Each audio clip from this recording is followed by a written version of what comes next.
You know, it's almost like your birthday with a package from China, so let's go.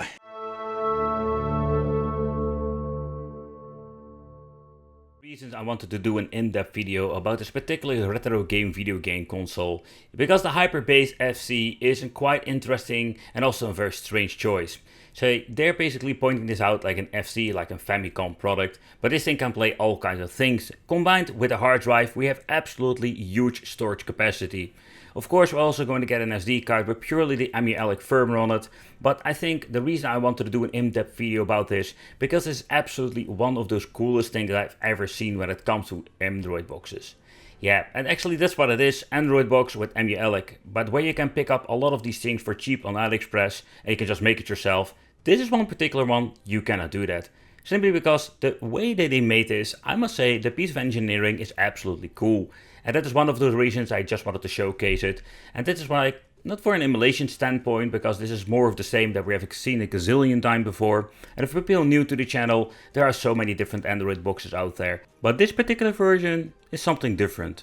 And that's the reason why I want to do a quick deep dive into this thing and see what we're actually going to get. Let's talk about the connections, because here we're going to get the same stuff that we have seen with the previous one. We're going to get an HDMI out, then we're going to get an RJ45 out, input for the power supply and the input for the SD card. Yeah, the SD card you're using is a tiny one now, because mostly of the files will be on the hard drive. And actually what it is, this thing is just actually also a docking station. And yep, this is a hard drive you're going to be slapping in there. You can also switch it out, I think, with an SSD. The mechanism for ejecting doesn't work. We're just going to get ourselves two switches over there. And yeah, when you're looking at the functionalities, there's nothing special beside having an LED at the front. And we're going to get ourselves two USB port at the front too. Yeah, and we can use a remote. And the reason why we can use a remote, if you're going to remove the SD card, you will see that we're actually going to get ourselves an Android box. Because that is actually what it is underneath. Nevertheless, I would not really recommend using this Android part. They're like using a lot of, let's say, old school outdated firmwares. And not even to start over the situation Linus Tech Tips talked about with these Chinese boxes. You should check it out. There's absolutely a lot of shenanigans going on. So in my opinion, they're absolutely great with EmuELEC and playing some retro games in most certain ways. But the Android box, please avoid it and don't use it at all.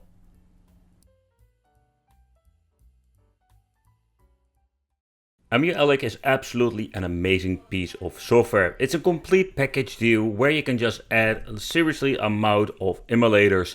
If you're looking into the 8-bit and 16-bit stuff, there is absolutely so much different things you can play. Arcade, for example, is one of the systems that comes with limitations, like Tekken, we cannot play it. N64 is also one of those systems that are quite difficult to emulate. But nevertheless, it doesn't spoil the fun. So one of the systems I've tried to play is Nintendo DS. I really love the system, but for me playing a handheld with normally two displays on one, it feels kind of weird. And I'm not a big fan of those. Newer kind of software of the EmuELEC version, we do have the options for cool new platforms like 3DO. But unfortunate also here, I did notice some overall problems when it comes to the emulation performance. Mainly the frames per second were not perfect and you had a lot of stuttering, and in my opinion that ruins the fun of the game.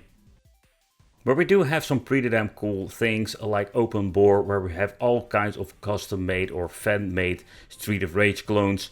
In a Thomas Wave that doesn't really look that fancy, it's still very difficult to emulate. Some certain games like Dolphin Blue are having a lot of issues. When we deep dive into the rabbit hole of games where we can play, I did notice some Sega Dreamcast had a couple of games that having issues, where it's always to blame the hardware, it can always be a software issue. Nevertheless, but all the way up to PlayStation 1, let's say Atari, Commodore 64, up to the PlayStation 1 era, it runs pretty damn great. And there were thousands of different games that you can play with a box like this.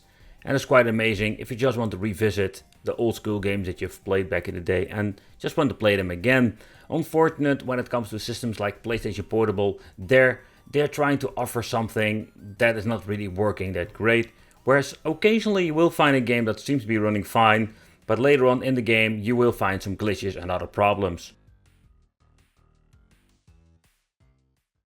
But let's take a close look at the menu itself. What are we going to get out of the box? Where some of the boxes have special, very nice looking themes pre-installed. This just comes with a basic pre-installed. I think it's also called Crystal. I have seen it before with different kind of boxes. Nevertheless, we can just change it out in the UI settings. Here you can see we're having all kinds of versions pre-installed. A couple of them. Here you can having this crystal and the normal black carbon, if they call it. Nevertheless, there are a lot of options out there, but only 2 of the themes out there are pre-installed on this, so you can switch between the 2 of them, and you need to add the other ones to yourself. There are like cool ones like hyperspin wheels, you name it. But regarding the compatibility of all the different emulators, we already spoken about it a little bit, but I think when it comes to the old school stuff, it runs very well on this. But if you're going to deep dive into more demanding MIM games, let's say N64, PlayStation Portable, Dreamcast, Sega Saturn, stuff like that, that doesn't run that great. Nevertheless, there's so much cool stuff you can play, so let's do a quick overview of a couple of games. Here we're going to get ourselves like the extra option where we can make a quick load, quick save, and of course return to the game and mess around with RetroArch if you want to or need. But in the end, this is a very easy way to basically play around with it and yeah, just make a quick load and quick save. But when it comes to these books, already mentioned before, like they will run just fine when it comes to the old school stuff. But we've reached the point that we can actually play some Mortal Kombat just great. Despite like the D-pad feels quite horrible. Also it runs on native resolution, I can just tell because due of like the horrible way how it looks. But again, that's what we need to accept from these cheap boxes. But actually I just reason I want to pick up this particular game because it's also like a kind of a benchmark for me, but also it is a game that runs pretty damn good and it is not a launch title. What I understand of. You can just see, and I hope you can hear it, that it's going to be stuttering like crazy. You're gonna hear the audio is completely messed up. It's a little bit of bummer because the radio have like some hidden gems to it. Think about Return Fire, that's also like ported by the way to PlayStation, so it's not going to be a big deal. Okay, so when it comes to Nintendo DS, I'm not the biggest fan of just playing under this because, yeah, 2 of the 2 screens. For pressing the right at the joystick, we can basically go into the configuration over here. So we can mess around if you want to and make a quick load, quick save. Okay, so let's skip to Sega Dreamcast just to see actually how that will run on the device. I do hear that it struggles here and there. It can be a problem with the configuration. So what is great with this, we can press both, basically the joystick where it brings us into, let's say, the configuration up in RetroArch. Take consideration you can mess around with it. For example, we can implement frame skip. Let's play a little bit further.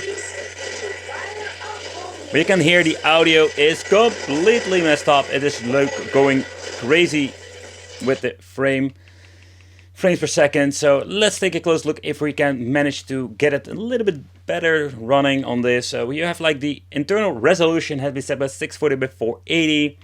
So we cannot really like mess around with that too much. We can put it on 320 by 240, but it's going to be looking pretty damn horrible. So the next thing we can basically implement is putting in some frame skipping maybe. So let's do that. Let's set it to 1. Let's go back and let's see if we're going to get a little bit better performance.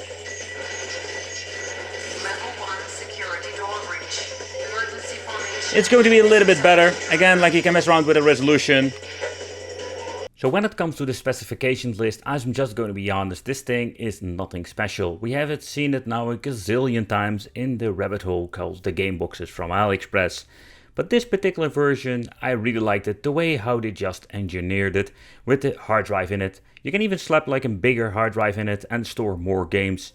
They should re-release this with more power. Specifications wise, this thing is nothing really interesting, but when you're looking at the way how they made it, that is the thing I really liked about it. Thank you all for watching. Let me know in the comments what do you think of this, and it will be great to see you in the next video.